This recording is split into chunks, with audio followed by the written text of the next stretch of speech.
सेना की ज़मीन घोटाले मामले में लगातार ईडी की जांच चल रही है और इस जांच में बात करें आईएएस छवि रंजन की तो उन्हें रिमांड पर लेकर पिछले 4 दिनों से ईडी दफ्तर में पूछताछ की जा रही है। और आज कोलकाता के दिलीप घोष जो सेना की ज़मीन जिनके नाम पर रजिस्ट्री हुई थी उन्हें तलब किया गया था और जयंत कर्नाड जो पहले से उस ज़मीन के मालिक थे। तो इन तमाम चीज़ों को खंगालने की ईडी कोशिश कर रही है। हालांकि जयंत कर्नाड पहुंच गए हैं लेकिन दिलीप घोष ईडी दफ्तर नहीं आए हैं। हालांकि यह भी सूत्रों की माने तो उनकी ओर से कोई वक्त की मांग नहीं की गई है। उन्हें आज ही ईडी दफ्तर में हाजिर होना था लेकिन वह सवालों से बचने के लिए कहीं ना कहीं ईडी दफ्तर आने से परहेज कर रहे हैं। लेकिन ऐसे में उनकी मुश्किलें और बढ़ेगी। अगर हम बात निलंबित आईएएस छवि रंजन की करें तो उनसे रिमांड पर लेकर जो 4 दिनों में पूछताछ हुई है, इस पूछताछ में कई कड़ियाँ जुड़ी है और इसे मिलाने की कोशिश लगातार ईडी के अधिकारी कर रहे हैं और कई लोगों को तलब किया जा रहा है। बता दें कि आईएएस छवि रंजन पर जो सेना की ज़मीन के अलावा चेशायर होम की ज़मीन हो या और कई ज़मीनों की घोटाला घपला का आरोप लगा है, जिसके बाद 4 मई को लंबी पूछताछ के बाद उन्हें ईडी ने गिरफ्तार कर लिया था और फिर 6 दिनों की रिमांड पर लेकर लगातार इसी ईडी दफ्तर में उनसे पूछताछ की जा रही है। अगर इन 4 दिनों की पूछताछ की हम बात करें तो कई कड़ी जुड़ी है और कई जानकारियाँ मिली है, जिससे आने वाले दिनों में और भी कई नए चेहरे ईडी दफ्तर में दिख सकते हैं, उन्हें ईडी तलब करेगी। अगर हम बात करें कई नौकरशाह की, कई राजनेता और कई ज़मीन कारोबारी भी ईडी की रडार पर हैं। ईडी उन तमाम लोगों का ब्यौरा खंगालने में जुटी है।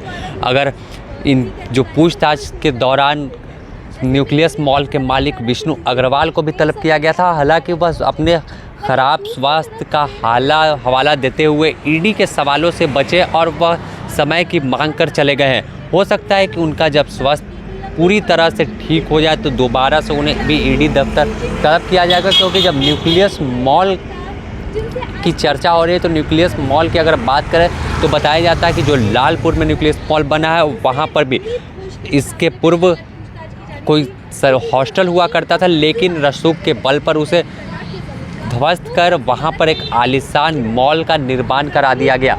और अगर इसके बाद फिर जो कांके में न्यूक्लियस मॉल बना है उस मॉल की भी ज़मीन जो है वो विवादों में है, किसी और की ज़मीन को कब्जा कर किया गया।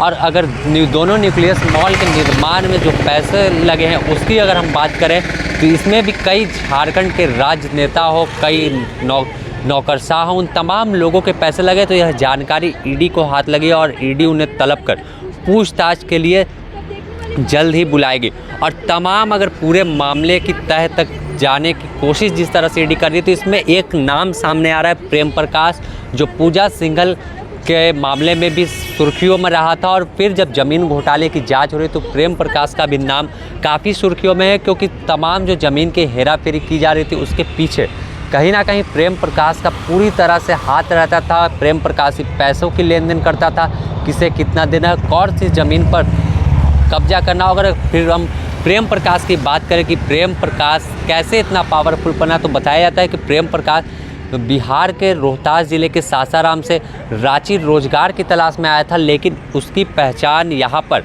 कई राजनेताओं से हुई, कई नौकरशाहों से हुई और उसके बाद उसका रसूख इतना बन गया कि राज्य में बड़े पैमाने पर ट्रांसफ़र पोस्टिंग के भी खेल प्रेम प्रकाश के इशारे पर किया जाता था। तो इसके पहले भी जब प्रेम प्रकाश के ठिकानों पर ईडी दबिश बना चुकी है तो कई अहम दस्तावेज हाथ लगे थे और अवैध खनन मामले का भी जो पूरा साठगांठ करने वाला व्यक्ति कोई था तो वह प्रेम प्रकाश के जरिए अधिकारियों तक जो अवैध खनन करने वाले माफिया थे वह पहुंचते थे। और अब जब ज़मीन घोटाले की जांच चल रही तो उसमें ही प्रेम प्रकाश काफ़ी रसूख रखता था और उसके एक इशारे पर कोई आईएएस कोई आईपीएस को तबादला कर दिया जाता था।